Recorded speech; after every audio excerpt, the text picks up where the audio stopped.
Pemerintah menghimbau agar stasiun televisi mengganti penayangan siaran azan maghrib dengan running text. Hal ini bertepatan dengan Misa Paus Fransiskus yang akan berlangsung pada Kamis 5 September sekira pukul 17 hingga 19 waktu Indonesia Barat. Terkait himbauan tersebut, MUI, PBNU hingga DMI memberikan responnya. Ketua MUI Bidang Fatwa Asrorun Niam Soleh menilai penggantian tayangan azan maghrib di televisi menjadi running text tidak melanggar syariat Islam. Menurutnya hal itu sebagai bagian dari solusi ketika untuk kepentingan siaran live yang diikuti jemaat Kristiani yang tidak dapat ikut ibadah di GBK.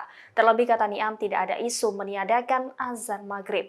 Niam mengatakan pihaknya bisa memahami kebijakan tersebut sebagai penghormatan kepada pelaksanaan ibadah umat Kristiani.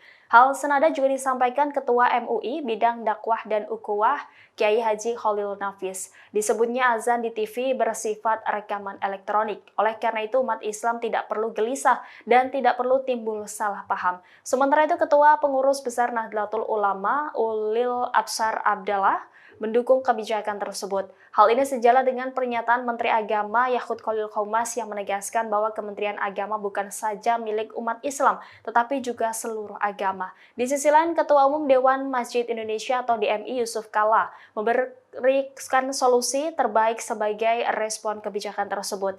JK menyarankan stasiun televisi untuk tetap menyiarkan azan di saat bersama dengan perayaan misa. Hal itu dilakukan dengan cara layar dibagi dua atau split screen. Terlebih, kata JK, azan maghrib hanya sekitar 5 menitan. JK menambahkan sebagai negara dengan mayoritas penduduk Islam terbanyak tentu sangat mengutamakan toleransi.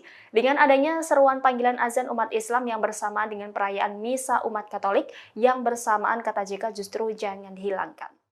Download Tribun X sekarang, menghadirkan lokal menjadi Indonesia.